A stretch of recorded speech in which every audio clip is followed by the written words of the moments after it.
انتشاری committee تمام ہتھ کنڈے ناکام ہونے کے بعد معصوم طلباء و طالبات کو اپنے احتجاج کا ایندھن بنانے پر اتر آئی ہے۔ کالعدم انتشاری کمیٹی کے سرغنہ نے اسکولوں کے معصوم بچوں اور بچیوں کو بطور حربہ استعمال کرنے کی ترغیب دے دی ہے۔ ویڈیو میں انتشاری کمیٹی کے سرغنہ کی جانب سے مذموم عزائم کے حصول کے لیے طلباء کو استعمال کرنے پر اکساتے دیکھا جا سکتا ہے۔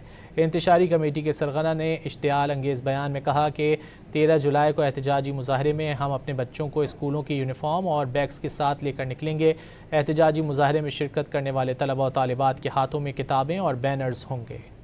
انتشاری کمیٹی تمام ہتھ کنڈے ناکام ہونے کے بعد معصوم طلباء و طالبات کو اپنے احتجاج کا ایندھن بنانے پر اتر آئی ہے۔ کالعدم انتشاری کمیٹی کے سرغنہ نے اسکولوں کے معصوم بچوں اور بچیوں کو بطور حربہ استعمال کرنے کی ترغیب دے دی ہے۔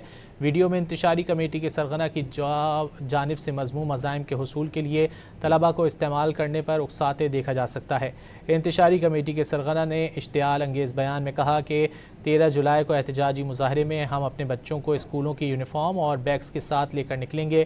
احتجاجی مظاہرے میں شرکت کرنے والے طلباء و طالبات کے ہاتھوں میں کتابیں اور بینرز ہوں گے۔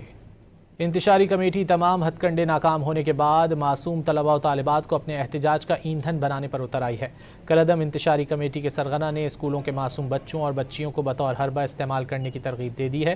ویڈیو میں انتشاری کمیٹی کے سرغنہ کی جانب سے مذموم عزائم کے حصول کے لیے طلباء کو استعمال کرنے پر اکساتے دیکھا جا سکتا ہے۔ انتشاری کمیٹی کے سرغنہ نے اشتعال انگیز بیان میں کہا کہ 13 جولائی کو احتجاجی مظاہرے میں ہم اپنے بچوں کو اسکولوں کی یونیفارم اور بیگز کے ساتھ لے کر نکلیں گے۔ احتجاجی مظاہرے میں شرکت کرنے والے طلباء و طالبات کے ہاتھوں میں کتابیں اور بینرز ہوں گے۔